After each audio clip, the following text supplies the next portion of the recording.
I love the verse in Psalm that says, "What time I'm afraid, I will trust in thee." That's good. We're not supposed to walk in fear. No. I've heard some Christian people advocate that fear is a good thing. No, it's not. No, it's not. God has not given us a spirit of fear, but of love and power and a sound mind. We're to be confident in Him, walking in a sound mind, making clear decisions led of the Holy Spirit. And if we're walking in fear and that fight or flight syndrome has taken over, it's hard to do that. It's hard to do that. We move and act impulsively then, protectively, not necessarily with a thorough mind, and certainly not necessarily hearing God and seeking His word and doing what He said. That's in Psalm 56. It starts by saying, "Be merciful to me, O God, for man would swallow me up. Man fighting daily oppresses me. Mine enemies would daily swallow me up, for they be many that fight against me, O thou most high. What time I am afraid, I will trust in thee." That's verse 3. "In God I will praise His word.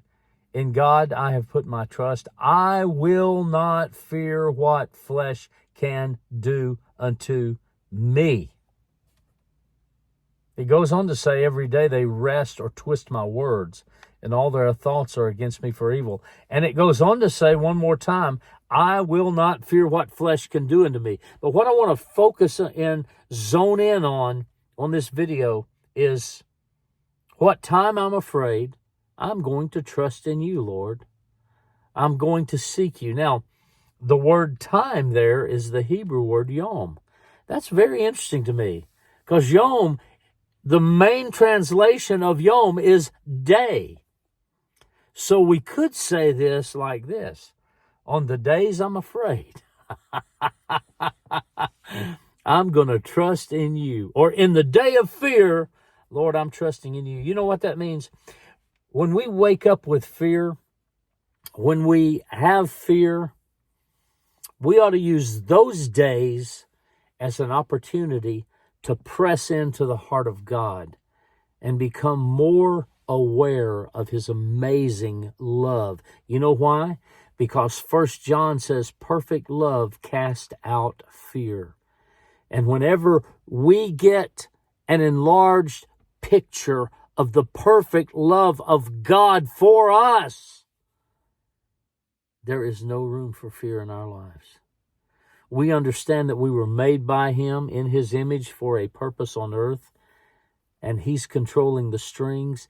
And if we are committed to Him and surrendered to His purpose, we're going to live out the fullness of our days.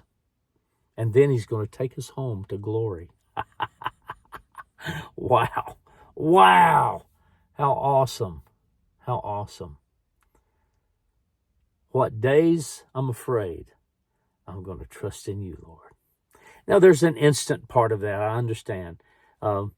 What time I'm afraid, that moment I'm going to shift my trust into God, and that fear will leave and I can go on with my day. I know that.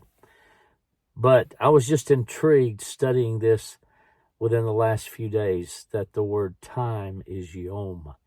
On the days I'm afraid, I'm going to spend time those days, lots of time, pressing into the heart of my Creator to know His love for me, the love that sent His Son to die and pay my sin penalty so I could spend eternity with my Creator, and so I can finish the race He's given me. God bless you with that. Shalom to you.